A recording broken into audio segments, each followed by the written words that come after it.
నేను మీ సుజాత భద్రం. నేను ఏం చేస్తున్నా అనుకుంటున్నారా? తులసమ్మ దగ్గర ఊడ్చి కడిగేసి ముగ్గు పెడదామని చెప్పి ముందు కడుగుతున్నా అండి.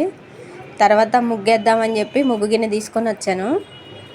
మా పండుగ వచ్చిందండి నిన్న, హాస్టల్ నుంచి ఇంటికి వచ్చింది. తనతో పోటీ పడి నేను ముగ్గేస్తానని చెప్పి తనతో ఛాలెంజ్ చేశా. చుక్కలు పెట్టేసరికి అయిపోయింది మన పని. ఆ చుక్కలు పెట్టడానికే నాకు అటు ఇటు అయిపోయింది. అంటే నాకు చుక్కల ముగ్గులు రావండి, నేను డిజైన్స్ అయితే బాగా వేస్తాను. మా పండుగ అయితే బాగా వేస్తుంది, మిలకల ముగ్గులన్నీ వేస్తుంది. ఆమెను చూసి నేను ఆశ్చర్యపోతూ ఉంటా. ఇంక తనకే ఇచ్చేసానండి నేను, తన్నే వేయమని చెప్పి తన ముగ్గేయమని నేను యువతలకు వచ్చి వీడియో తీశాను. తను వేసిన ముగ్గు మీకు చూపిద్దామని చెప్పేసి తను ముగ్గేస్తుంటే నేను వీడియో తీశాను. వీడియో తీసి మీకు అప్లోడ్ చేసేటప్పటికి చూస్తే అది అంత క్లారిటీ రాలేదండి, నైట్ ముగ్గు.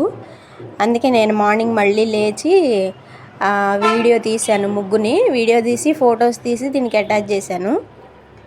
నా ముగ్గు చూసి లేదు, మా అమ్మ వేసిన ముగ్గు ఎలా ఉందో చూసి బాగుంది, నచ్చితే మీకు లైక్ చేసి షేర్ చేసి సబ్స్క్రైబ్ చేయండి.